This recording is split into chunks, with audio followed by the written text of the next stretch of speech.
Everyone, स्वागत है आपका वी नेशन 111 के एक नए एपिसोड में, जहां आपके लिए लेकर आते हैं इंडियन डिफेंस के प्रमुख अपडेट्स को। सबसे पहले तो चैनल को सब्सक्राइब करना मत भूलिएगा। दोस्तों, इस समय प्रोपागेंडा की मानो एक लहर से जल रही है और उसके केंद्र बिंदु में तेजस को रख दिया गया है। दरअसल इस समय तेजस से जुड़े बहुत सारे जो फेक प्रोपागेंडा और नैरेटिव है वो चलाए जा रहे हैं इंटरनेशनल मीडिया में, जिनका उद्देश्य एक ही है कि तेजस की बदनामी करना। अब आपको पता ही है कि दुबई एयर शो में एक ट्रेजिक इंसिडेंट हुआ था, एक्सीडेंट हुआ था, जहां पर लाइट कॉम्बैट एयरक्राफ्ट तेजस क्रैश हुआ था और उसमें भारतीय वायुसेना के पायलट वीर गति को प्राप्त हुए थे। उस हादसे को अब मल्टीपल इवेंट से जोड़ा जाना शुरू कर दिया गया है।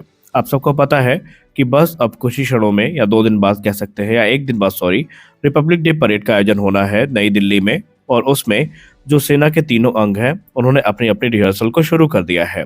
हमें बहुत सारी इंटरेस्टिंग चीज़ें देखने को मिलने वाली है और उस दौरान भारतीय वायुसेना के फाइटर जेट, जो कि हमेशा करते हैं, फ्लाई पास्ट करने वाले हैं। अब यहाँ पर एक यूक्रेनियन बेस्ड या यूक्रेन बेस्ड डिफेंस आउटलेट है जिसका नाम डिफेंस एक्सप्रेस है। इसने एक अलग लेवल का ही प्रोपेगेंडा शुरू कर दिया है। दरअसल उन्होंने अपनी रिपोर्ट में ये पब्लिश किया कि तेजस मार्क 1A को रिपब्लिक डे परेड से भारत ने इसलिए बाहर कर दिया क्योंकि दुबई एयर शो के बाद भारतीय वायुसेना का भरोसा लाइट कॉम्बैट एयरक्राफ्ट तेजस से उठ चुका है। निसंदेह जब जब जिसने जो कि रक्षा मामलों की थोड़ी बहुत जानकारी रखता है, उसने जब यह रिपोर्ट पढ़ी तो उन्हें काफी हास्यप्रद लगी। इस आर्टिकल ने एक तरफा जो तेजस के लिए अपना जो कह सकते हैं मत है वो दिया है, और इन्होंने जो रिपब्लिक डे की गाइडलाइन है उसको पढ़ना तक सही नहीं समझा। दरअसल यहाँ पर असलियत क्या है, आइए जानते हैं। क्या वायुसेना ने वाकई तेजस के रिलायबिलिटी इश्यूज के चलते ये डिसीजन लिया है? ऐसा बिल्कुल भी नहीं है। देखिए, जब भी बात हम रिपब्लिक डे की करते हैं तो उसमें फ्लाई पास्ट में मुख्यतः हमें Sukhoi 30 MKI, Rafale, P-8I Poseidon, C-295, MiG-29 और Mi-17 जैसे हेलीकॉप्टर देखने को मिलते हैं। अपाचे, एलसी प्रचंड और ध्रुव भी देखने को मिल जाते हैं, लेकिन तेजस देखने को नहीं मिलता, जो कि भारत की एविएशन इंडस्ट्री का एक प्राइड है। इसके पीछे तेजस की कोई कमी नहीं है, बल्कि इसके पीछे एक वेल डॉक्यूमेंटेड ऑपरेशनल रूल और रेगुलेशन है जो रिपब्लिक डे फ्लाई पास्ट को लेकर सरकार की तरफ से बहुत पहले ही बना दिए गए हैं। दरअसल दशकों से जो सेफ्टी पॉलिसी है रिपब्लिक डे में, उसको प्राथमिकता दी जाती रही है। अब अगर आप नई दिल्ली गए हैं तो आपको पता होगा कि नई दिल्ली कितनी डेंसली पॉपुलेटेड है और हाईली सिक्योर्ड एरियाज वहां पर हैं। ऐसे में ये जो सिक्योरिटी पॉलिसी है वो ये कहती है कि single engine fighter aircraft basically इसलिए यहाँ पर पार्टिसिपेशन से दूर रखे जाते हैं क्योंकि यहाँ पर बर्ड स्ट्राइक का खतरा अगर बढ़ता है या कोई भी इंजन फेलियर जैसा इशू आता है तो इतने क्राउडेड अर्बन इन्वायरमेंट में जो रिकवरी के चांसेस होते हैं वो बहुत कम होते हैं। और ऐसे में अगर चीज़ें रिकवर ना हो पाई, हालात सामान्य ना हुए, तो उसके जो रिजल्ट होंगे वो बहुत ही ज़्यादा भयावह होंगे। और इसीलिए जो सिंगल इंजन फाइटर्स हैं, इन्हें रिपब्लिक डे में हिस्सा लेने से मना किया जाता है। हालांकि ऐसा नहीं है कि तेजस ने कभी भी रिपब्लिक डे में पार्टिसिपेट नहीं किया। दरअसल भारत का स्वदेश निर्मित लाइट कॉम्बैट एयरक्राफ्ट तेजस जो है 26 जनवरी 2017 में रिपब्लिक डे फ्लाई पास्ट में अपनी अपीयरेंस को देता है और दर्शकों को ताली बजाने पर मजबूर कर देता है, और इसके बाद सेफ्टी मेजर्स को देखते हुए सिंगल इंजन फाइटर को दूर कर दिया जाता है। तेजस इकलौता एयरक्राफ्ट नहीं है, ये काम पहले मिराज 2000 ने भी किया है। और HF-24 मारुत की बात करें तो 1980 के दशक में रिपब्लिक डे सेलिब्रेशन में ये तो केंद्र बिंदु होता था कि यहाँ पर तेजस को बाहर करने का एक ही कारण है और मिराज 2000 को भी बाहर करने का एक ही कारण है कि जो रूल्स और रेगुलेशन है उनसे कॉम्प्रोमाइज नहीं किया जा सकता। लेकिन दुर्भाग्य ये है कि यूक्रेनियन वेबसाइट ने इन सारी चीज़ों को दूर रख करके एक अपना नैरेटिव चलाया है जिसका पूरी तरीके से एक ही उद्देश्य है, तेजस को बदनाम करना।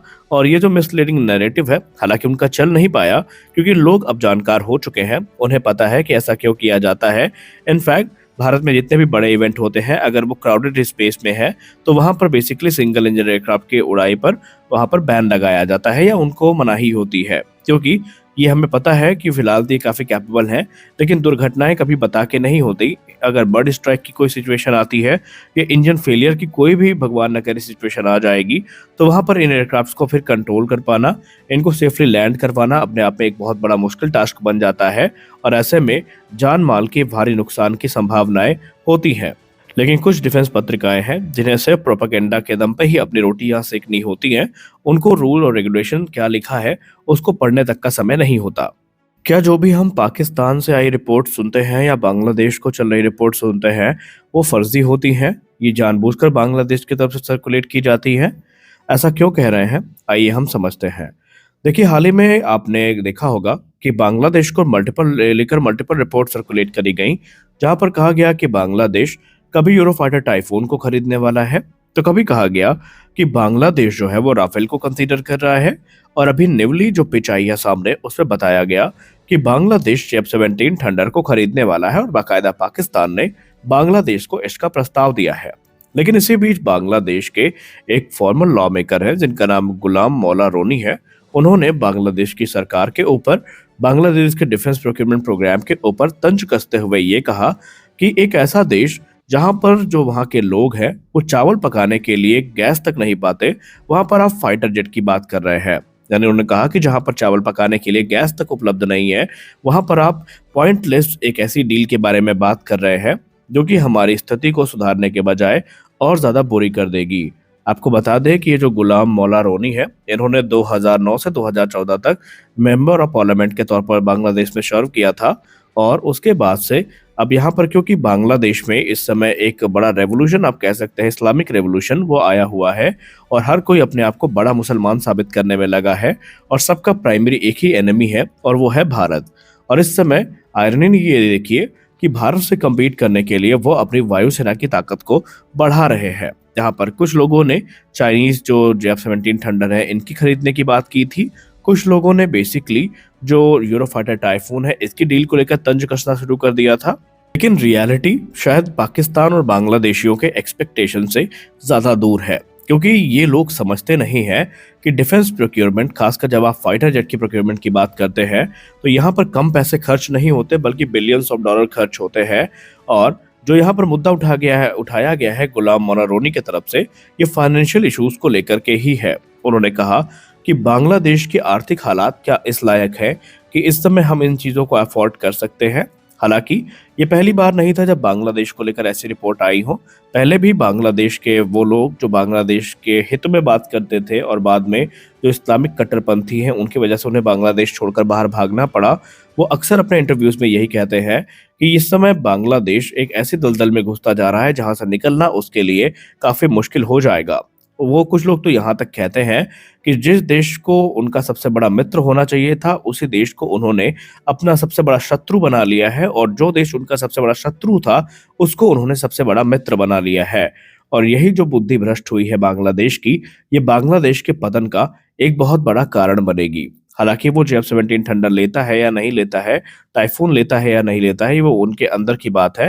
लेकिन इतना तो स्पष्ट है कि भारत से अगर वो दुश्मनी लेने के प्रयास में है तो उनका बर्बादी हमेशा से इंतजार करती रहेगी और कर रही है। आपका इसको लेकर क्या ख्याल है? क्या वो पाकिस्तानी जेट के साथ डील फाइनलाइज करेंगे? आप अपनी राय कमेंट सेक्शन में जरूर दें। मिलते हैं अगले वीडियो में, तब तक के लिए जय हिंद।